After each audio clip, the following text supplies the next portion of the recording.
కీర్తనల గ్రంథము 103వ అధ్యాయము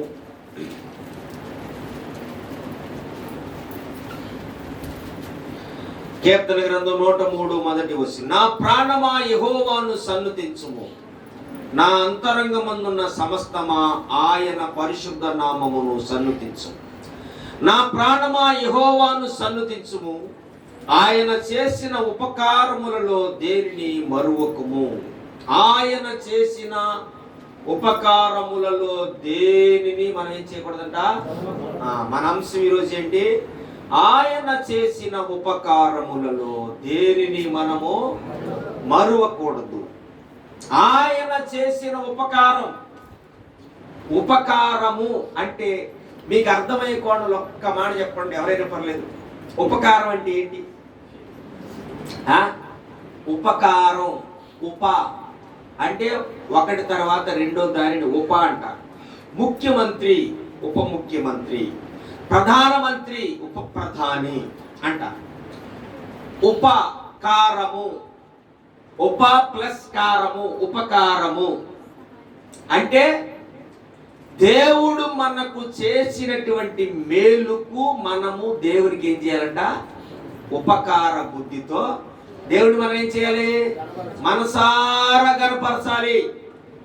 ఉపకారం, ఆమె కారం వేసింది, నువ్వు ఉపకారం. ఉపకారం, ఒకడు మనకు మేలు చేశాడు, మేలుకు ప్రతి మేలు ఉపకారం. అందుకనే దావీదంటాడు, ఆ నా ప్రాణమా యెహోవాను సన్నుతించుము, ఆయన చేసిన ఉపకారములలో దేనిని అని దేవుని మనసుతో అయ్యాల మనము ఏం చేయాలి? దేవుని స్తుతించాలి. ఉపకారం, దేవుడు చేసిన మేలుకి దేవుడికి మనం మేలు చేయలేం. దేవుడికి మేలు చేసే అంత స్థాయి మనది కాదు, కానీ మనకు ఒక స్థాయి ఉంది. ఆయన చేసిన మేలుకు నయా కాలేవా, ఆయన చేసిన మేలుకు మనం ఉపకారము ఆరాధించాలి. ఆయన చేసిన దానికి మనం ఏం చేయాలంటే ఉపకారము చూపించాలి. అదే దేవుని నిండు మనసుతో ఆరాధన చేయాలి. చాలా మంది అది ఆట మాసం కోరేసారుగా, పోయిన వారం గిన్నెడు వేసారు. మనం కూడా వండుకున్నాం కదా ఈ వారం, కనీసం సగం గిన్నె అన్న మనం ఏం చేయాలి? వెయ్యాలి. వేయకపోతే ఏమైపోద్ది? బాగోదు, పద్ధతి కాదు. కనీస ధర్మం ఏంటి అంటే ఎదటి వాళ్ళు అట్టెడితే అట్లు సగమన్నా ఎట్టాలి. కొంతమంది తెచ్చు తినేటివే కానీ అర్థం ఉండదు. మీరు మంచోళ్ళే, మీరు కాదే, కానీ మీరు ఎడతారో ఎట్టించుకుంటారో చేస్తారు. ఎందుకంటే నేను ఎన్నో సంవత్సరాలు బట్టి మీతో ఉంటున్నాను కాబట్టి చెప్తాను. కానీ ఉపకార బుద్ధి అనేది దేవుడు చెప్పుతున్నటువంటి క్వాలిటీ మాట, డూప్లికేట్ కాదు, ఒరిజినాలిటీ. దేవుడు మనకి చేసినటువంటి మేలు విషయంలో దేవునికి ఉపకారం అంటే నిండు మనసుతో మనము ప్రభువునందు ఆనందిస్తూ ఆరాధన చేయాలి. ఆరాధించి ఎలా? నీవు చేసిన మేలుకు ఏమిచ్చినా రుణము తీర్చలేను ప్రభువా, చేసిన గొప్ప దేవుడు నీవు తప్ప వేరొక దేవుడు నాకు ఇలలో లేనే లేడు. అందుని బట్టి నిండు మనసుతో వందనాలు డాడీ. బ్రతికున్నన్నాళ్ళు నిన్ను కృతజ్ఞత కలిగిన వాడునై నిన్ను స్తుతించడానికి ఇష్టపడుతున్నాను ప్రభువా అని మనం ఏం చేయాలి? దేవునికి ఆరాధన చేయాలి. అసలు దేవుడు చేసిన మేలేంటి? దేవుడికి మనం ఆరాధన చేయటానికి దేవుడు మనకి ఏం మేలు చేశాడు? దావీదుకి ఏం మేలు చేశాడు? మీరు ఆలోచన చేయండి.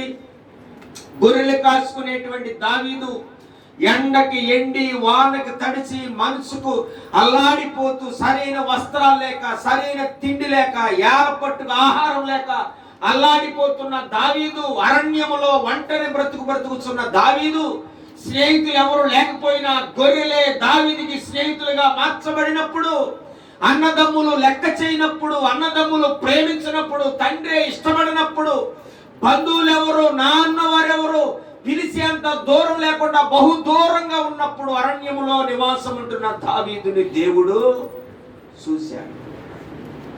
ఎడారిలో ఉన్నటువంటి దావీదుని ఏమండి పట్టణము నడిబొడ్డులోనికి తీసుకొచ్చాడు దేవుడు.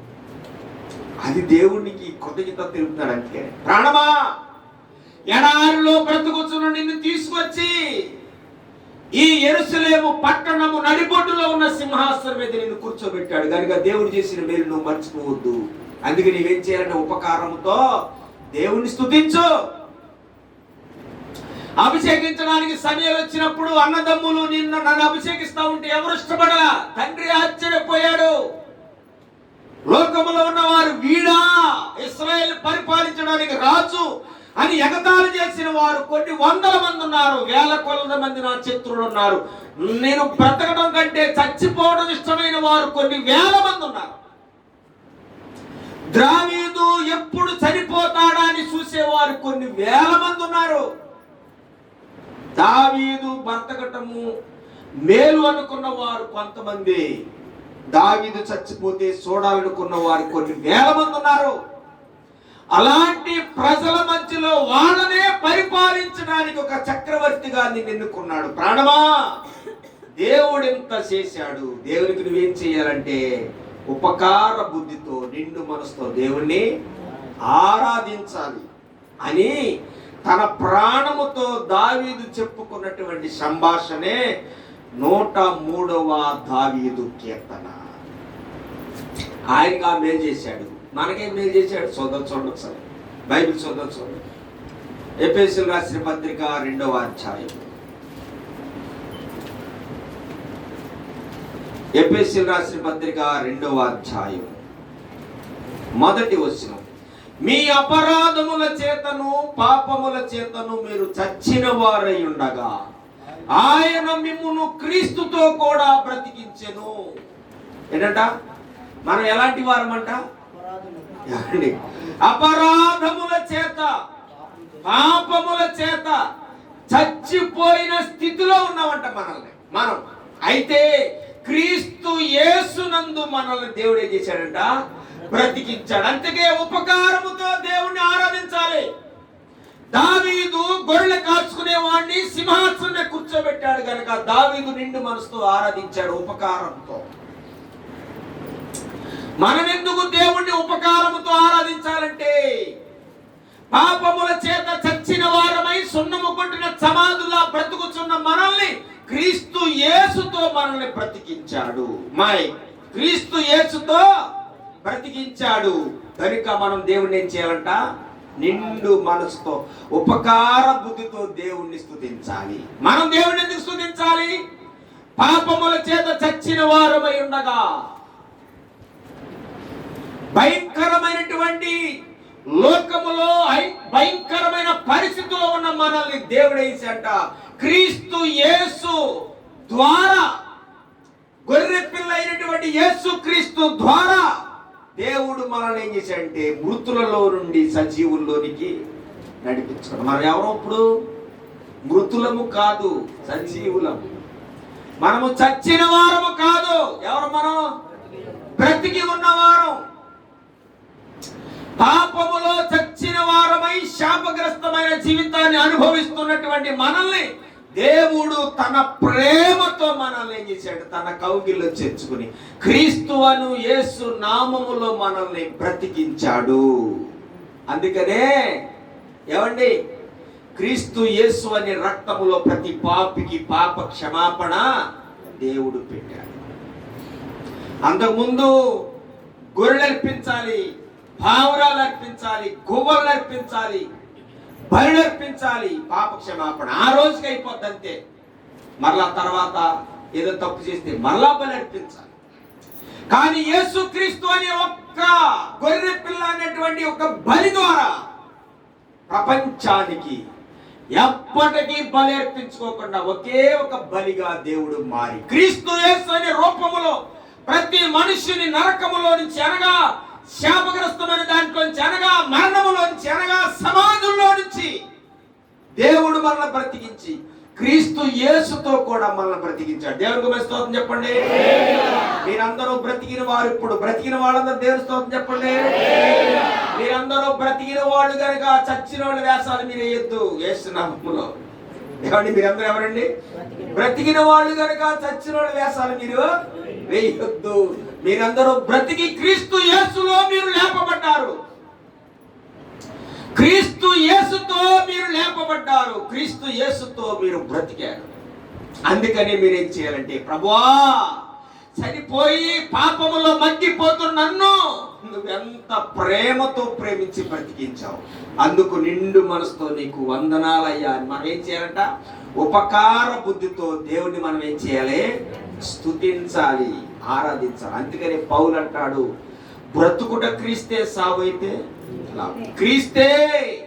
హింసకుడను, హానికరుడను, దోషకుడను, పాపములో చచ్చిపోయిన నన్ను క్రీస్తు యేసు ద్వారా నన్ను ఏం చేశాడు? దేవుడు బ్రతికించాడు. గనుక చచ్చిపోయినటువంటి ఆ పరిస్థితి నెలను నేను క్రీస్తు కొరకు బ్రతుకుతున్నాను, క్రీస్తు అడుగుతాడులో బ్రతుకుతున్నాను, మీరు కూడా నన్ను పోలి బ్రతకండి అని సవాల్తో కూడిన మాట పౌలు చెప్పాడు. కారణం ఏంటి? నేను కూడా చచ్చిపోయాను ఒకప్పుడు. హింసకుడుగా, హానికరుడుగా, దోషకుడుగా, క్రైస్తవ పిల్లల్ని చంపుతూ, అల్లరి పాలు చేస్తూ, సంఘాల్ని పాడు చేస్తూ, సంఘాల్ని నవ్వురు పాలు చేస్తున్న నన్ను దేవుడు ఏమండి ఒక రోజున పట్టుకున్నాడు, సేవకు పిలుచుకున్నాడు. సేవ పిలుచుకుని చనిపోయేంత వరకు నమ్మకంగా బతకడానికి దేవుడు కృప చూపించాడు అని పౌలు మన మధ్యలో లేకపోయినా సాక్ష్యం ఇస్తా ఉన్నాడు. అందును బట్టి ఏమండి పౌలంత భక్తుడే మాట్లాడుతూ ఉన్నాడు. ఏమండి మరణములో నుంచి నన్ను బ్రతికించాడు, చనిపోయిన స్థితిలో నుంచి నన్ను బ్రతికించాడు. ఆయన పునరుద్ధానుడు, పునరుద్ధాన శక్తి కలిగిన దేవుడు. కనుక నిండు మనసుతో మనం దేవుడిని ఏం చేయాలంటే ఉపకార బుద్ధితో దేవుడిని మనం ఏం చేయాలి? స్తుతించాలి, ఆరాధించాలి. ఉపకార బుద్ధి. ఎంత ఆకలి మీద ఉన్నా, ఆకలి కేకలేస్తుంది అనుకో, కడుపులో పొగలొచ్చి అన్నం, పొగలొచ్చి కూరసి గబగబ ఉందనుకో, తినేయకూడదు. ఏం చేయాలి? ముందు కుడి చేయి కడగాలి, మట్టు మనది. ఏం చేయాలండి? కుడి చేయి శుభ్రంగా కడగాలి. కడిగిన చేయి అన్నం మీద పెట్టి ప్రార్థన. అది ఉపకార బుద్ధి అంటే అది. నీకు అన్నం ఇచ్చాడు దేవుడు, అన్నం ఇచ్చాడు కాబట్టి, ఆహారం ఇచ్చాడు కాబట్టి దేవుడు నువ్వేం చేయాలి? నిండు మనసుతో ప్రార్థన చేయాలి. చేట మార్గం అవసరంలా. కొంతమంది ప్రభువా అన్నం వండులోని దీవించు, కూర వండులోని దీవించు, ఈ గిన్నె తయారు చేసినోడు దీవించు, ఏమంటే అన్నం వడ్డించినోడు దీవించు, ఈ పంట పండించినోడు దీవించు, ఈ ధాన్యము మోసిన లారీని దీవించు, ఎట్ల బండిని దీవించు, ఎద్దులను దీవించు. ఈ చేట భారతం అవసరంలా. మంచి ఆహారం ఇచ్చావు, వడ్డించిన వారిని, వడ్డించిన కుటుంబాన్ని నీవు దీవించు. తినుసున్న ఆహారం మాకు ఆరోగ్యము తెచ్చి, లేని వారికి కూడా ఆహారము అంతే. ఆమె ఒక సేవకులు కూడా జరిగిందంట. సేవకులు కూడా జరిగితే రూపాయి నవ్వు కూడా ఉంది, ప్రార్థన చేసింది వాళ్ళకి. సేవకులు కూడా జరిగితే పాపం ఒక సేవకుడు వెళ్ళి కూర్చున్నాడంట. మహేష్ లాంటి సేవకుడు, ఏమంటే లేకపోతే మహేష్ వెనకాల నాని లాంటి సేవకుడు, ఎవరో ఈ నాని లాంటివాడు, లేకపోతే నవీన్ లాంటివాడు, వీళ్ళందరూ సేవకులేగా. వీళ్ళందరికీ వాక్యాలు వచ్చి చెప్పండి, అరగంట చెప్తారు వాక్యం, కానీ బయటపడుతున్నారు, రాట్లా కూర్చున్నారు అక్కడ మూల మూల. కాలేజీ లాంటి సేవకులు. ఒక సేవకుడు వెళ్ళాడంట, వెళ్తే పాపం పాటకు సమయం ఇస్తాడేమో చూశారంట. పాటకు కూడా సమయం లేదంట. పాటలు అందరూ పాడుతున్నారులే, సేవకులు కదా, నాకు ఏదో చిన్న ప్రార్థనకు అవకాశం ఇస్తారంటే కూటమి అయిపోయే వరకు ఒక్క వాక్యానికి కానీ, ప్రార్థనకు కానీ, పాటకు కానీ, చిన్న మాటకు కానీ సమయం లేదట. మనోడు మళ్ళా మాడిపోతున్నాడంట. లోన ఉరంతులకు పోతున్నాడు, అగ్నిగోళం ఎప్పుడు పగిలిపోతానట్టుంది. అయినప్పటికీ భోజనాలు కాడికి వెళ్ళేటప్పటికి అయ్యగారు భోజనం ప్రార్థన చేస్తారని ఏమంటే సురేష్ అయ్యగారికి సమయం ఇచ్చారు. ఇచ్చేటప్పటికి పాపం ఫస్ట్ నుంచి కోపం ఉంది కదా, పాటల సమయం వల్ల, ప్రార్థన సమయం వల్ల, వాక్యాల సమయం వల్ల, గ్రీటింగ్స్ దేని సమయం కదా మండిపోతుంది. రే నా చేతి దొరికారా మీరా అని మొదలెట్టి 30 గంట చేసి అంట ప్రార్థన. ఈలోపు ఆ గ్రామంలో ఉన్న కుక్కలు ఆకలితో అల్లాడిపోతున్నాయి అంట. వచ్చేసి వీళ్ళందరూ కళ్ళు మూసుకుని ప్రార్థన చేస్తారుగా. ఈలోపు మొత్తం ఒక 7-8 మంది ఇస్తరులు అన్నం తినేసి కుక్కలు. ఏమండి అలా చేయకూడదు. ప్రార్థన అనేది లిమిట్ ఉన్నది దేనికి దానికి. ఊరు ప్రయాణం అర్జెంట్కి వెళ్ళాలి. మీరు ఊరు ప్రయాణం బస్సు కట్ల 9 గంటలకి, 5 నిమిషాలకు 9 అయింది కాబట్టి ఈ 5 నిమిషాలు ప్రార్థన చేయకూడదు. బస్సు వెళ్ళిపోద్ది. మళ్ళీ ప్రభా ప్రార్థన చేసుకుని బయలుదేరారు, బస్సు వెళ్ళిపోయింది, ఏది నువ్వు చేసిన మేము అనకూడదు. మన దేవుడిని టయాన్ని బట్టి, సందర్భాన్ని బట్టి, సమయాన్ని బట్టి ప్రార్థన కూడా చేయాలి. విశ్వాసంతో నాణ్యమైన 2 ముక్కలు. ఏలియా నివసంన్నర ప్రార్థన చేశాడు. ఎక్కడ ఎక్కడ? కొండ మీద. ఏమి తెలియలేదండి. ఎక్కడ ప్రార్థన చేశాడు? ఎద్దును బలర్పించి మందసం, అది మన బలిపీఠం కట్టి, బలిపీఠం మీద ఎద్దు మాంసాన్ని చుట్టూరు నీళ్లు పోసి వాళ్ళు పొద్దు నుంచి సాయంత్రం దాకా వాళ్ళు భజన చేస్తే దేవుడు రాలా. ఏలియాకు వచ్చింది అవకాశం. బాబో ఏలియా తీసుకో, మా పని అయిపోయింది అన్నారు. ఏలియా నివసంన్నర ప్రార్థన చేశాడు. బలిపీఠం కట్టి మాంసాన్ని పెట్టి నీళ్లు పోసి చేసిన ప్రార్థన నివసంన్నర. ఈ నివసంన్నర ప్రార్థనకి దాదాపుగా 30 సంవత్సరాల చరిత్ర వెనకాల ఉందంట. అంటే ఒక్క నివసంన్నర ప్రార్థన చేయటానికి అవకాశం రావటానికి 30 సంవత్సరాల చరిత్ర వెనకాల ఉంది. నివసంన్నర ప్రార్థన చేస్తే ఆకాశం నుంచి అగ్ని వచ్చి ఏమైపోయింది? అది సమయాన్ని బట్టి, సందర్భాన్ని బట్టి ప్రార్థన. నీలో పవర్ ఉంటే రోగిని బాగు చేయి, ఆమె చాలు, తగ్గిపోద్ది అంతే. పవర్ లేకుండా ఒల్లించి ఒల్లించి ఒల్లించి ఒల్లించి ఒల్లించి ఒల్లించి ఒల్లించి ఏం చేసినా లేదేమన్నా. ఉపకార బుద్ధితో, చక్కని మనసుతో దేవుడిని ప్రభువా మంచి ఆహారం ఇచ్చారు, వందనాలు. లేని వారు కూడా ఈ ఆహారము ఇచ్చినందుకు నిండు మనసుతో నేను స్తుతిస్తున్నాను. యేసునామమున అడిగి తీరుస్తున్నా పరమ తండ్రి. అయిపోయింది. ప్రభువా ఈ ఆట మాంసం వెళ్తే 100 మంది లైన్లో ఉన్నారు, వాళ్ళందరూ తీసేసుకుంటే నాకు మాంసం ఉండదని చాలా బాధపడ్డాను. కానీ నాకు కూడా మాంసం దొరకాలి, నీవు కృప చూపించావు, వందనాలు ప్రభువా. ఇవన్నీ తిరగకూడదు అన్నగిరి కదా. అది మాంసం కొట్టుకుని ఇంటికి వచ్చేటప్పటికి మధ్యలో ప్రయాణం ఉంటుంది కదా, ఆ ప్రయాణంలో మనసులో నీవు స్తుతించాలి. అది మీరు కూడా సినిమాకి వెళ్ళినప్పుడు టికెట్ దొరికిందని ప్రభువా టికెట్ దొరికిందని అని దేవుడిని ప్రార్థన చేసి, అది 10 మంది ప్రార్థన. సినిమాకి వెళ్ళి టికెట్ దొరికిందనుకో, అమ్మయ్యా కొట్టు చచ్చిపోతున్నా, నాకు మాత్రం టికెట్ దొరికేసింది, దేవాన్ని ఇస్తాను. కైని ఒక్క పొట్టలు వేసుకుని ఏంటి పాన్ పరాక్ వేసుకుని బొగ్గలు తెగల ఆరోగ్యంగా ఉండే ప్రభువాన్ని స్తోత్రం. ఇలా అనుకోండి, ఇలాంటి చేయకుండా మీరు దేవుని స్తోత్రం. ఉపకార బుద్ధి ఉండాలి.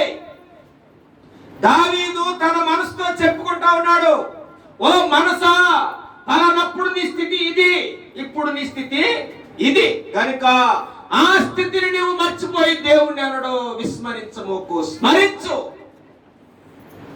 ఉపకారం దేవుడు ఏం చేశాడు? మనకి చచ్చిపోయినటువంటి మనల్ని దేవుడు యేసు అనే నామములో మనల్ని బ్రతికించాడు. బ్రతికిన మనం ఇంకెన్నడూ చనిపోకుండా బ్రతికి ఉండటానికి దేవుని పాదాల దగ్గర సాధ్యమైనంత వరకు మనం ఏం చేయాలంట?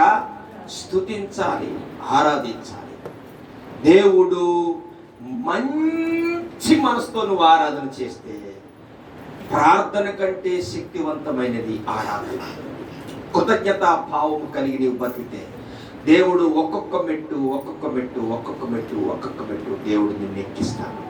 అలా కావాలి అని అంటే దేవుడు చేసిన మేలును మనం మర్చిపోకూడదు.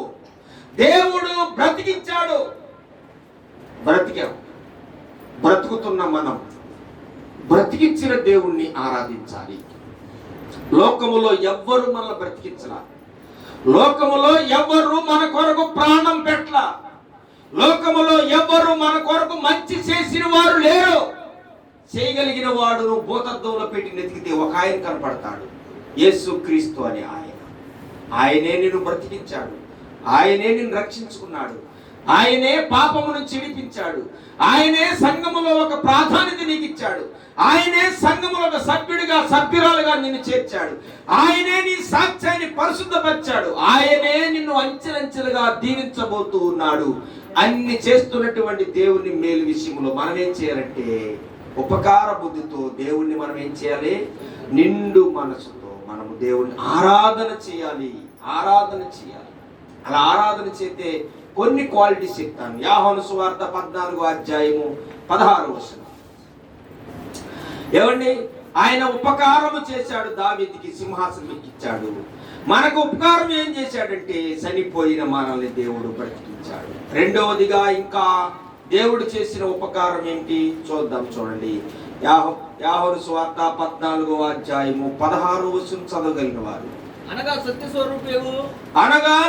స్వరూపియగు ఆత్మను మీకు అనుగ్రహించున్నాను. చూడండి 16 నేను తండ్రిని వేడుకొందును మీ యొద్ద ఎల్లప్పుడూ నుండుటకై ఆయన వేరొక ఆదరణకర్తను అనగా సత్య స్వరూపియగు ఆత్మను మీకు అనుగ్రహించును. అక్కడ ఆదరణకర్త అనగా ఉత్తరవాది, ఎల్లప్పుడూ నీ యొద్ద ఉండటానికి దేవుడు మనకి ఏం మేలు చేశాడంటే చచ్చిపోయిన మనల్ని యేసు అనే నామములో బ్రతికించాడు. మొదటిది. రెండవది, దేవుడు మనకి ఏం మేలు చేశాడు అని అంటే ఆయన తన పని ముగించుకుని వెళ్ళిపోతూ మనల్ని అనాథలుగా వదలకోకుండా ఆదరణకర్త అయినటువంటి పరిశుద్ధాత్మను మన మధ్యలో మనతో ఎల్లప్పుడూ ఉండటానికి ఆయన మనకిచ్చి ఆయన వెళ్ళాడు. మొదటి మేలు ఏంటి అంటే పాపముతో శాపముతో దరిద్రంతో చచ్చిపోయిన మనల్ని లోకములో వెతికి రక్షించుకుని క్రీస్తు యేసు అని నామములో బ్రతికించాడు. రెండవది ఏంటి అంటే మనల్ని అనాథులుగా విడక మనతో ఉండటానికి ఎల్లప్పుడూ ఉండటానికి ఆదరణకర్తను మనతో ఉంచాడు. ఇంకొకటి, మీరు నమ్మినా నమ్మకపోయినా దేవుని నమ్ముకున్న తర్వాత నీవు రక్షించబడినా రక్షించబడకపోయినా బాప్తిసం తీసుకోకపోయినా పరిశుద్ధాత్మ దేవుడు మాత్రం మందిరంలోకి వచ్చి ప్రతి వారితో దేవుడు స్నేహం మాత్రం చేస్తాడు. ప్రతి వారితో ఉంటాడు పరిశుద్ధాత్మ దేవుడు. భేదాలు లేవు, దేవునికి వ్యత్యాసము లేదు. అందరితోనూ దేవుడు ఉండటానికి ఇష్టపడే దేవుడు. ఎందుకంటే ఆయనకి ఆర్డర్ వచ్చింది. యేసు అనే నామములో పరిశుద్ధాత్మునికి ఆర్డర్ వచ్చింది. ఇదిగో ఈ మనుషులతో ఎల్లప్పుడూ సదాకాలం వారితో ఉండు. వారికి ఏం కావాలో, ఎలా ప్రార్థించాలో, ఎలా బ్రతకాలో, ఎలా మాట్లాడాలో, ఎలా నా గురించి సాక్ష్యం ఇయ్యాలో, లోకములు ఎలా బ్రతకాలో పరిశుద్ధాత్మ దేవుడు అనిత్యం మనకు నేర్పుతా ఉంటాడు. ఏమండి, ఆదరణకర్తలో ఉన్న గుణాలు ఏంటి అని అంటే మనకు నేర్పుతాడు. మాట్లాడటం చేత కాకపోతే, బోధించడం చేత కాకపోతే మనకు నేర్పుతాడు. బ్రతకటం చేత కాకపోతే మనకు నేర్పుతాడు. జీవించడం చేత కాకపోతే మనకు నేర్పుతాడు. ఎంతో మంది ఉరిపోసి చచ్చిపోతున్నారు. ఎంతో మంది విషం తాగి చచ్చిపోతా ఉన్నారు. ఎంతో మంది ప్రేమ పేలై చచ్చిపోతా ఉన్నారు. ఎంతో మంది ఏమండి అకాల మరణాలకు గురైపోతా ఉన్నారు. కారణం ఏంటి అంటే వాళ్ళకి ఆదరణకర్త అనే తోడు లేదు. వాళ్ళు అకాల మరణాలకు గురైపోవటం, బలవంతంగా వాళ్ళ ప్రాణాన్ని వాళ్ళే తీసుకోవడానికి గల కారణం ఏంటి అంటే పరిశుద్ధాత్మ అనే ఆదరణకర్త వారికి లేని కారణంగా ఏమండి వాళ్ళు చనిపోతా ఉన్నారు. మీరు చూడండి, ఎప్పుడైనా సమస్య వచ్చినప్పుడు చచ్చిపోదాం అనుకున్నప్పుడు నీకు ఒక మనసు బోధిస్తా ఉంటది. పిరికోడులాగా ఆలోచన చేస్తావేంటి? చచ్చిపోయి నువ్వేం సాధిస్తావు? పిల్లలున్నారు, భార్య ఉంది, చక్కని పరిస్థితులు ఉన్నాయి, చచ్చిపోకూడదని ఒక ఆత్మ మనకే. అదే పరిశుద్ధాత్మ దేవుడు.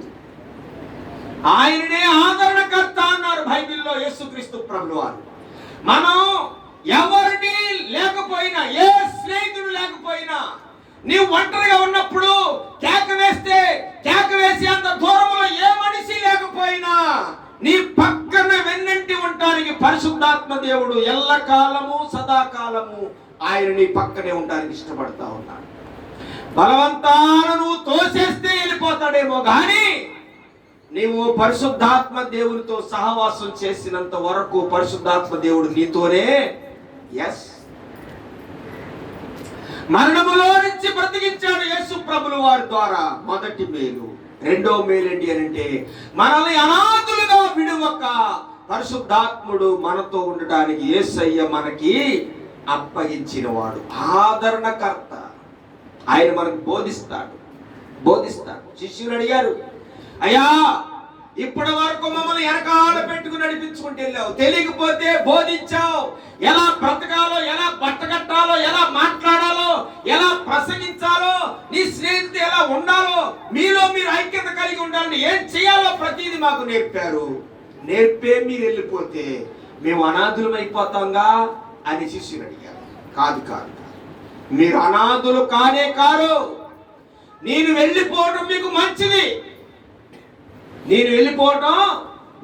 ఎందుకనంటే ఒక ఆయన నేను వెళ్ళిన తర్వాత భూమి మీదకి పంపబడతాడు. నేను వెళితేనే ఆయన పంపబడతాడు. ఆయన వచ్చి మిమ్మల్ని ఏం చేస్తాడంటే ఆదరిస్తాడు. నేను లేని లోటు లేకుండా మిమ్మల్ని చేపట్టుకుంటాడు, ఆదరిస్తాడు, నేర్పిస్తాడు, బలపరుస్తాడు. అందుకు కృతజ్ఞతతో మన ఉపకారంతో మనం ఏం చేయాలి? దేవుడిని నిండు మనసుతో ఆరాధించాలి. నేను ఆరాధించడానికి ఏంటి దేవుడు చేసిన మేలు అనంటే, దేవుడు నీతో సూటిగా మాట్లాడే మాట ఏంటి అనంటే, పాపములో శాపములో చచ్చిపోయిన నిన్ను యేసు అనే నామములో బ్రతికించాడు. తర్వాత నీవు అనాదిగా ఉండటం దేవునికి ఇష్టం లేక ఆదరణకర్త అయిన దేవుడు నీకు ఏం చేశాడు? పంపించాడు నీ వద్దకు. ఇప్పుడు నీతో ఆదరణకర్త ఉన్నాడా లేదా? ఉన్నాడు. నా పక్కన దేవుని స్తోత్రం చెప్పండి, గట్టిగా చెప్తా ఇంకోసారి. ఆదరణకర్త మీతో ఉన్నాడు కనుక మీరు భయపడవలసిన అవసరము లేదు. మనల్ని ఆదరించేవాడు మన వెన్నంటి ఉన్నాడు. నమ్మకంగా ఉన్నదాన్ని, కలిగిన దాన్ని పవిత్రంగా పట్టుకొని సాగిపోండి దేవునిలో. దేవుడు ఒక రోజున మిమ్మల్ని ఏం చేస్తాడంటే ఓ స్థాయి, ఓ రేంజ్, ఓ మెట్టు నీకు ఇవ్వబోతా ఉన్నాడు.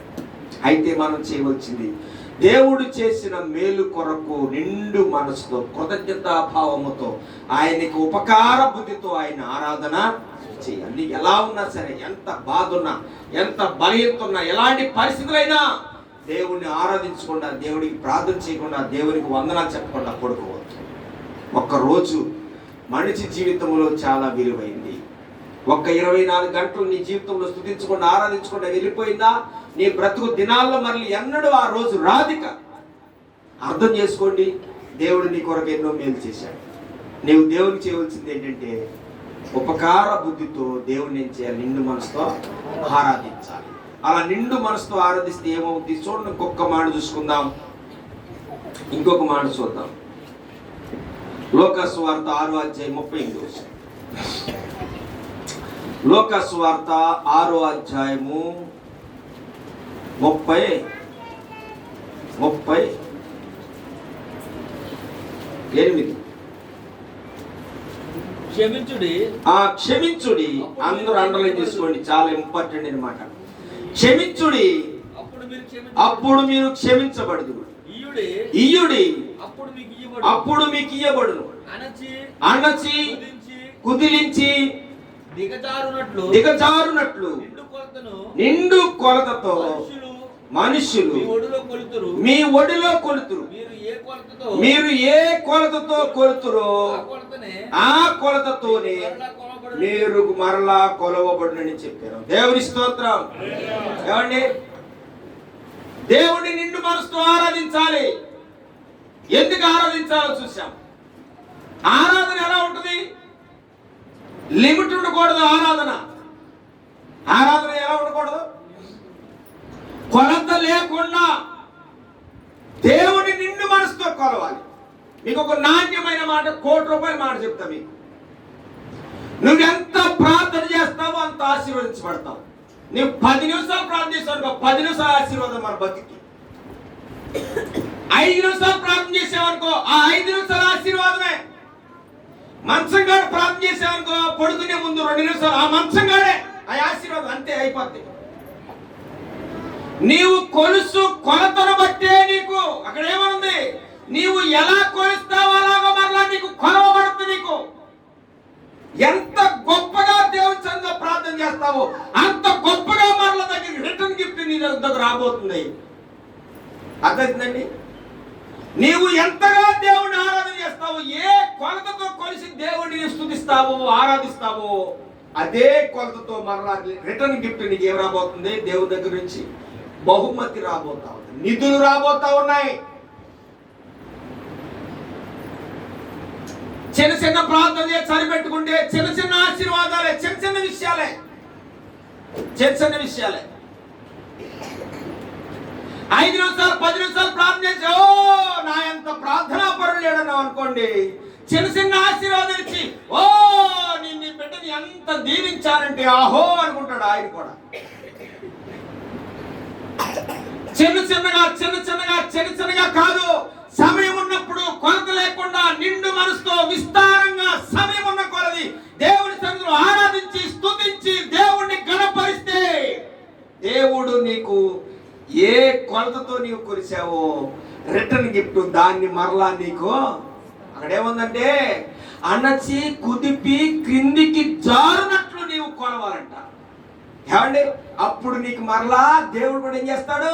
అణిచి కుదిపి క్రిందికి జారునట్లు దేవుడు నీకు కొలుస్తాడు. అందుకని అంటాడు, నీ కృప ఉప్పొంగి ప్రవహించుచున్నది, నీ కృప నాకు చాలు, ఎక్కువైపోయింది ప్రభు అంటాడు భక్తుడు. కృప అంటే ఎంతగా దేవుడిని ఆరాధించాడు, ఎంతగా దేవుడిని స్తుతించాడు నిండు మనసుతో మనసారా. ఆయన అంటాడు, నేనెంత ప్రేమించాను, నిన్ను ఎంత స్తుతించానో, ఎంత ఆరాధించానో, దానికి 10 రెట్లు 100 రెట్లు 1000 రెట్లు అత్యధికమైనటువంటి దీవెన నేను పొందుకున్నానయ్యా అని సాక్ష్యం ఇస్తున్నాను. సేవకుడిగా మీకు చెప్పేది ఏంటి అంటే, ఏమండి, చిన్ని కాదు, దేవుని గురించి కొంచెం గొప్పగా ప్రయత్నం చేయండి. ఎక్కువ టైం దేవునిలో గడపడానికి ప్రార్థన చేసుకోండి. ప్రభువా ఉదయకాలం వెళ్ళాను, సాయంత్రం వరకు నన్ను కాపాడావు, నీ స్తోత్రం. ఆ చిన్న ప్రార్థన అయితే కాపాడుతూనే ఉంటాడు, నీవు కాపాడబడతానే ఉంటావు. ఏ గోరికి గొప్ప తగలదో, నువ్వు శుభ్రంగానే ఉంటావు. కాపాడబడమన్నావు కదా, ఉదయకాలం నుంచి సాయంత్రం వరకు నన్ను కాపాడా, నీ స్తోత్రాలు వందనాలు ప్రభు అని మనసు ఎదురైపోయానుకో కాపాడతాడు. అంతే కదా? పొద్దున వెళ్తావు, సాయంత్రం వస్తావు, ఏ ఆరోగ్యం లేకుండా కాపాడుతాడు, నీకు అనారోగ్యం లేకుండా. నువ్వు చేసే ప్రార్థన సరిపోతుంది. మరి నీ పిల్లల భవిష్యత్తుకు, నీ భవిష్యత్తుకు, నీ భార్య భవిష్యత్తుకి, నీ పిల్లలకి, నీ కుటుంబానికి ఆశీర్వాదం కావాలి. దాని సంగతి ఏంటి? ప్రభావాన్ని కాపాడా, నీ స్తోత్రాలు, పగలంతా కాపాడా, నీ స్తోత్రాలు. పడుకుంటున్నాను, నిద్రలో చాలా మంది గుండెపోటు చచ్చిపోతున్నారంట, నేను కూడా సాగకూడదు, గుండెపోటు నాకు రాకూడదు, ఆరోగ్యం తెచ్చి తెల్లారేసి నా భార్య పిల్లలు చూడాలి, ఆమె నిద్రైపోతున్నావుగా. అలాగే పడుకుంటున్నావు, తెల్లారి లేపుతున్నావు, నీ భార్య పిల్లలు చూస్తున్నావు. నువ్వు చేసే ప్రార్థన కరెక్ట్గా జరుగుతుందా లేదా? దానికి మించి చేయాలంటున్నా నేను ప్రార్థన. పిల్లల గురించి, భార్య గురించి, కుటుంబ వ్యవస్థ గురించి, దేవుడి ప్రభా నాకు అది కావాలి, నాకు ఇది కావాలి, నాకు అలా కావాలి, నాకు ఇలా కావాలి, నీకు నమ్మకంగా బతుకుతా, ఊపిరినంత వరకు నా సాక్ష్యాన్ని కాపాడుకుంటా, పరిశుభ్రత కలిగి బతుకుతాను, మరణం లేకుండా బతుకుతాను, పాపం అంటూ బతుకుతా, లోకానికి వేరే బతుకుతా, లోకంలో ఉన్న ఆశలు ఆలోచనలు సమస్తాన్ని సమాధి చేసి నీ కొరకు నేను బ్రతుకుతాను ప్రభు అని చేసే ప్రార్థన కొరకు దేవుడు ఎదురు చూస్తా ఉన్నాడు. నాకు ఆరోగ్యమే కాపాడా, నీకు వందనాలు. రాత్రి కళ రాలేదు, ఈ రాత్రి కళ రావాలి ప్రభు. మొత్తం పెద్ద జుట్టు వచ్చి అంటే వస్తుంది, సరిపోతుంది. నీతో నేను సహవాసం చేయాలని ఇష్టపడతా ఉన్నాను, మీరు నాతో సహవాసము. మోసే మా వంటి మనిషే, ఆయనతో నువ్వు ప్రతినిత్యం అనిత్యం మాట్లాడావు, నేను కూడా నీతో మాట్లాడాలని ఆలోచన చేస్తా ఉన్నాను. ఆ సహవాస బంధము నాకు కావాలి, నన్ను ఏం చేయమంటావు ప్రభు అని దేవుణ్ణి అడగండి.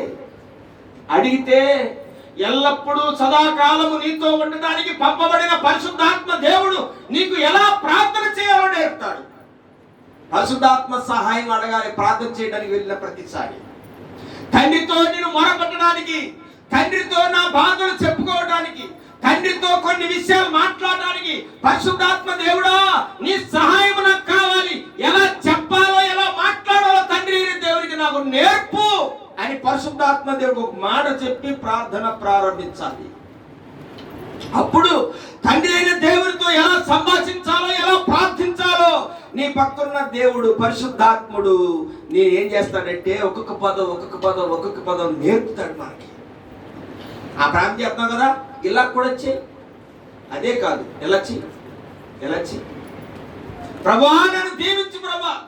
దీవించడమే కాదురా, ప్రభువా నీకు నాకు తండ్రి కొడుకులా బంధం తెచ్చుకుంటే తెగిపోయేది కాదు. గంపుడు కన్నులేసుకుని కన్నావు కదా ప్రభు అని పరిశుద్ధాత్మ దేవుడు చెప్తావు. అలా ప్రార్థన చేసేవారు. అది కాదురా, ఇంకా చెయ్యి ప్రభువా, నీ నామం అన్ని జనుల నవ్వులు పాలైపోద్ది కదా, నీ నప్పులు పాలైపోతే ఏడితే ఉసూరుమంటా ఉంటే కనుక నీ నామం కనపరచబడాలంటే నీవు నన్ను ఒక్కసారి జ్ఞాపకం చేసుకో. దేవుడు నేర్పుతాడు, పరిశుద్ధాత్మ దేవుడు నేర్పుతాడు. ఉపయోగించుకుంటా మీరు అంతే. మీతో ఉంటున్నాడు, మీతోనే ఉంటున్నాడు సదాకాలము, ఎల్లప్పుడూ ఎల్లవేళలా ఆయన నీతో ఉండడానికే పరిశుద్ధాత్మ దేవుడు పరలోకము నుంచి పంపబడ్డాడు. ఆయన నిన్ను ఉపయోగించుకోవట్లే అంతే. నిండు మనసుతో ఆయన ఆరాధించడానికి ఆయన చేసిన మేలు ఏంటి అని అంటే, మరణములో ఉన్న మనల్ని దేవుడు ఆయనతో మనల్ని ఏం చేశాడు, మృతుల లోకములో నుంచి పునరుత్థాన లోకములోనికి మనల్ని అంటే మరణములో నుంచి జీవములోనికి, అంటే చచ్చిన మనల్ని దేవుడు బ్రతికించాడు. అందుకు దేవుడు స్తుతించాలి. రెండో పాయింట్ ఏంటి? రెండోదండి, ఆదరణకర్త మనకు పంపించబడ్డాడు. అనాథులుగా విడువక ఆయన కృపా బాహుళ్యం చొప్పున మనల్ని కాచి కాపాడి మనకు కావలసినవన్నిటిని మనం దేవుని ఎలా అడగాలో నేర్పటానికి ఆదరణకర్త పంపించబడ్డాడు. అందుకని మనం దేవుని ఏం చేయాలంటే, నిండు మనసుతో మనసారా మనము కొరత లేకుండా సమయం సందర్భం ఎప్పుడైనా సరే ఖాళీ ఉన్నప్పుడల్లా మన నోరేం చేయాలంటే దేవుణ్ణి పొగుడుతూ స్తుతిస్తూ ఆరాధిస్తూ ఉండాలి. అప్పుడు దేవుడు నేనేం చేస్తాడు, ఫలా మంచి నా కుమారుడ అని దేవుడు అంటాడు. అప్పుడు పరిశుద్ధాత్మ దేవుడు నీకు సహాయము చేస్తాడు. పరిశుద్ధాత్మ దేవుడు మనకు సహాయం చేయడానికి పంపబడ్డాడు. దేవుడు ఈ మాటలు దీవించునుగాక. తల్ల వంచండి, ప్రార్థన చేసుకుందాం. దయచేసి అందరూ తల్ల వంచి ఒక్క నిమిషం